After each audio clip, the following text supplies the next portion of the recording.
ñu fi nekkoon ne nañ mukk jàng du wees naaw loo doonul tali life is a school yow mag yu baax ñu fi nekkoon ne nañ mukk jàng du wees.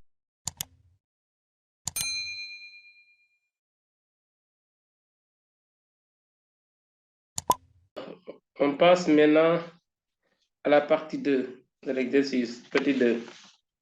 À la partie 2, on nous demande de calculer d'abord la variation de l'énergie mécanique, plutôt potentielle des pesanteurs. Ensuite, la variation de l'énergie cinétique. Donc, 2, 1. Variation de l'énergie potentielle. Variation de l'énergie potentielle des pesanteurs, c'est delta EP. Delta EPP. Dans le cours, on a appris que la variation de l'énergie potentielle des pesanteurs est égale à l'opposé du travail du poids. Donc, delta EPP égale moins travail du poids. Et cette variation-là, il le demande entre B et D. C'est ça la question. Il disait, calculer la variation de l'énergie potentielle des pesanteurs et de l'énergie cinétique entre les points B et D, il donne la valeur BD. Donc, delta EPP égale moins travail du poids de B en D. Or, de B en D, le travail du poids, c'est égal à moins, ici, c'est moins travail du poids. Travail du poids, c'est mg fois hauteur. La hauteur entre B et D. Maintenant, pour essayer de trouver la hauteur entre B et D, on va tracer ici l'horizontale, suivez là, passant par D. Voilà. Donc, si nous traçons ici l'horizontale passant par D, la hauteur en réalité, c'est égal à ça. On va changer de couleur pour mieux voir. Donc, voici la hauteur entre B et D. C'est ce qu'on dessine là en rouge. C'est ça la hauteur entre B et D. Donc, cette hauteur-là, si vous regardez bien, et donc, elle est opposée avec l'angle θ, alpha, excusez-moi. C'est alpha qui revient là. L'angle alpha que vous voyez ici en bas, c'est l'angle du plan incliné.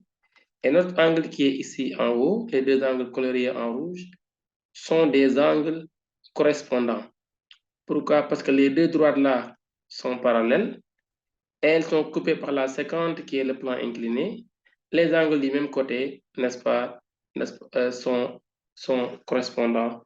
Et donc, par conséquent, ce sont des angles qui ont la même mesure. Donc, alpha, il revient là. Ainsi, la hauteur H, ici, qui est là, ce n'est rien d'autre que BD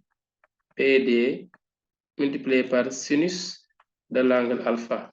Voici la valeur de la hauteur H égale BD sinus alpha.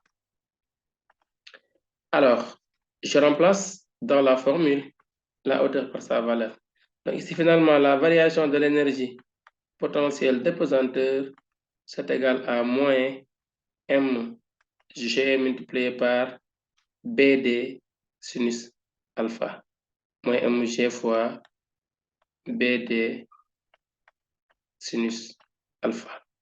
Donc voilà maintenant la variation de l'énergie potentielle de pesanteur. Alors je remplace ici, ça me fait moins 0,8. G, on prend 10, multiplié par BD, c'est 2, multiplié par sinus alpha, alpha égale à 30 degrés. Donc, résultat de l'application numérique, ça nous donne variation de l'énergie potentielle de pesanteur égale à moins 8 joules. Voilà le résultat trouvé pour la variation de l'énergie potentielle de pesanteur entre B et D. Toujours dans cette même question, sur 3 parties, il demande de trouver la variation de l'énergie cinétique. La variation de l'énergie cinétique, delta EC. La variation de l'énergie cinétique delta EC, c'est delta EC par formule égale 1/2 de M V carré final, V carré D, le point final c'est le point D, moins 1/2 de M V carré initial, c'est le point B.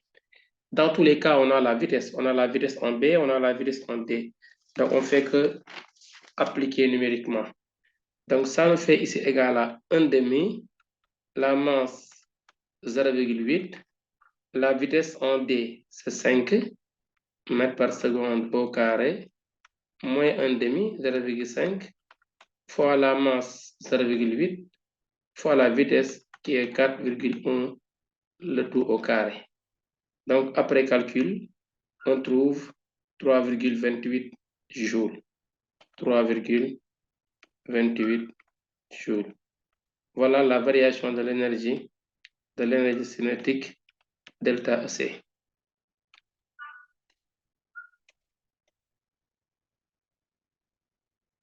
Donc, c'est ça la variation de l'énergie cinétique delta EC. Alors, on passe maintenant à la variation de l'énergie mécanique. Alors, pourquoi ici on n'a pas appliqué de delta EC égale somme des travaux des forces appliquées? Parce que tout simplement, on ne connaît pas l'intensité des forces de frottement entre B et D. Or, de B en D, les frottements travaillent. Mieux, on nous demandera plus loin de calculer l'intensité des forces de frottement à la question 4.2, évidemment, 2.2. Voilà. Donc ici, on aura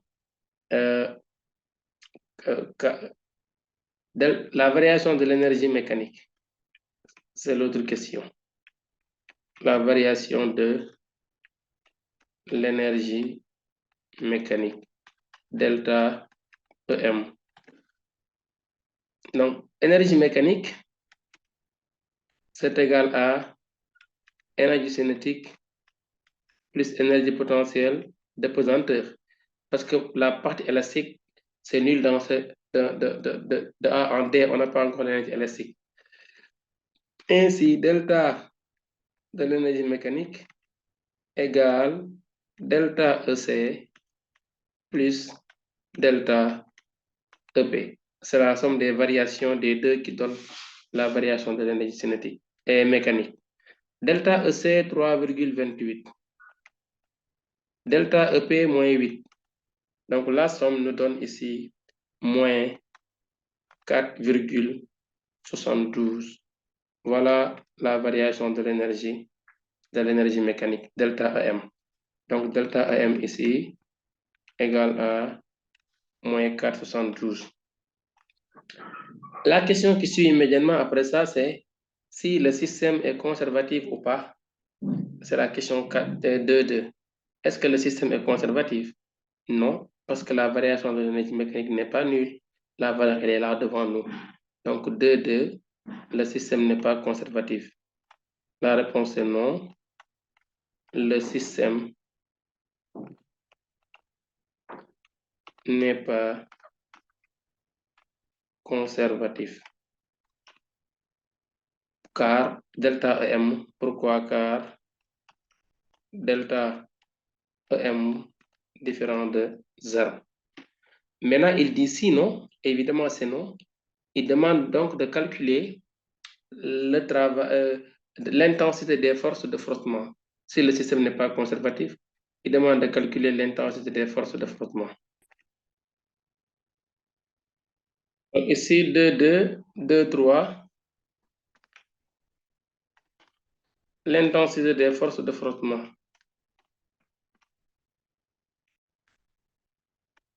L'intensité des forces de frottement. Des forces de frottement. Si le système n'est pas conservatif, il demande de déterminer. Non, c'est toujours le 2, c'est toujours le 2.2, excusez-moi. C'est toujours la question 2.2. L'intensité des forces de frottement. On a delta EM égale travail des forces de frottement. Et c'est égal à moins frottement multiplié par la distance BD. Ainsi, frottement égale variation de l'énergie mécanique divisé par moins BD. La variation de l'énergie mécanique, c'est égal à moins 4,72. 4,72 divisé par BD. Et BD, par moins BD, BD c'est égal à 2 mètres. Donc, moins BD sur moins D. D'après calcul, on a trouvé ici frottement égal à 2,36 newtons. Voilà le résultat ici pour l'intensité des forces de frottement. Alors,